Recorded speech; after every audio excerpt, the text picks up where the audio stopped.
Hi అందరికీ welcome to స్పందస్ Bommarillu. ఈరోజు నేను softy and juicy motichoor laddu చేయడం చూపిస్తానండి. కొత్తగా చేసేవాళ్ళు కూడా చాలా ఈజీగా చేసేసుకోవచ్చు. చాలా సింపుల్ ప్రాసెస్లో చూపిస్తాను. చూసారా ఎంత పర్ఫెక్ట్గా వచ్చిందో, చాలా బాగుంటుంది. ఇది ఒక్కసారి ట్రై చేసి చూడండి. ముందుగా ఒక కప్పు శనగపిండి తీసుకుంటున్నాను. ఒక కప్ శనగపిండి తీసుకొని ఒక గిన్నెలోకి వేసుకున్నానండి. వేసుకొని చిటికెడంతా సాల్ట్ వేసుకుంటున్నాను. అంతే, చిటికెడు వేసుకొని కొంచెం కొంచెం వాటర్ పోసుకుంటూ మనకి ఉండలు లేకుండా చక్కగా బీట్ చేసుకోవాలండి. ఇలా బీటర్తో కలిపేసుకుంటున్నాను. నాకు ఒక హాఫ్ కప్ వాటర్ అయితే పట్టిందండి. ఈ మాత్రం కన్సిస్టెన్సీ ఉండాలి. ఇప్పుడు డీప్ ఫ్రైకి సరిపడా ఆయిల్ పెట్టేసుకుందాం. అది కాస్త కొంచెం వేడెక్కాలి. వేడెక్కాక ముందుగా రెడీ చేసుకున్నాం కదా బ్యాటర్ని, ఇలా కొంచెం కొంచెంగా ఇందులో వేసుకున్నానండి గరిటెతో.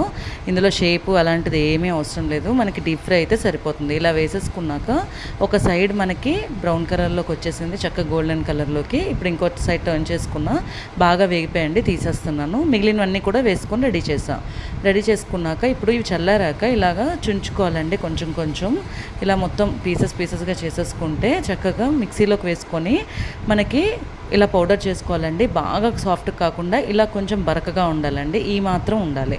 తర్వాత ఒక ప్యాన్ పెట్టుకొని 1 కప్కి హాఫ్ కప్ షుగర్ వేస్తున్నానండి. నేను 1 కప్ శనగపిండి తీసుకున్నా కాబట్టి half cup sugar and half cup water వేస్తున్నా. పర్ఫెక్ట్గా సరిపోతుందండి ఇలా చేసుకుంటే. Half cup sugar and half cup water వేసాక ఇది ఫస్ట్ మెల్ట్ అవ్వాలండి.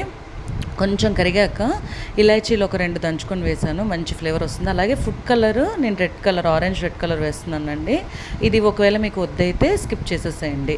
మనకి షుగర్ అనేది కొంచెం జిగురు పాకం రావాలండి. ఇలా టచ్ చేస్తే మనకి ఇలా చూసారా ఒక్క తీగ పాకం లాగా జిగురు ఇలా అంటుకుంటున్నప్పుడు మనం ఇంకా ముందుగా ఫైన్ చేసి పెట్టుకున్నాం కదా, గ్రైండ్ చేసి పెట్టేసుకున్నాం కదా పౌడర్ని, అది ఇందులోకి వేసేస్తున్నానండి. ఇలా ఉండాలి మనకి పౌడర్ చేసుకున్నప్పుడు, ఫైన్గా కాకుండా ఈ మాత్రం గ్రాన్యూల్స్లో ఉంటేనే చాలా బాగా వస్తుందండి. ఇప్పుడు మొత్తం మిక్స్ చేసేసుకోవాలి. ఇలా మిక్స్ చేసుకున్నాక మీకు ఈ మాత్రం జ్యూసీ కన్సిస్టెన్సీ ఉంటుందండి. ఇలా ఉన్నాక ఒక్క నిమిషం ఆగాక మనం 2 టేబుల్ స్పూన్ల నెయ్యి వేస్తున్నాను. ఇక్కడ నెయ్యి వేసేయడం వల్ల మీకు ఫ్లేవర్ అనేది చాలా బాగా వస్తుంది.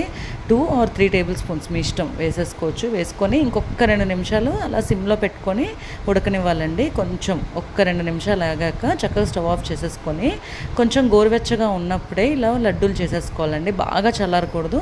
కొంచెం గోరువెచ్చగా అయిపోయాక చక్కగా ఇలా లడ్డూలు చేసేసుకొని ప్లేట్లోకి పెట్టేసుకోవడమే. మనకి గోరువెచ్చగా ఉన్నాక చేసుకున్నాం కదా, లడ్డూలు చేసుకున్నాక మీకు ఇష్టం వచ్చిన డ్రై ఫ్రూట్స్తోని ఇలా గార్నిష్ చేసేసుకోండి. నేను పిస్తా తీసుకున్నానండి. చక్కగా tasty and juicy motichoor laddu అయితే రెడీ అయింది. మీరు మీ ఫ్యామిలీతో ఎంజాయ్ చేసేసేయండి. ఎలా వచ్చాయో కామెంట్ చేయండి. Thanks for watching my video. Please subscribe my channel. Have a nice day. Bye.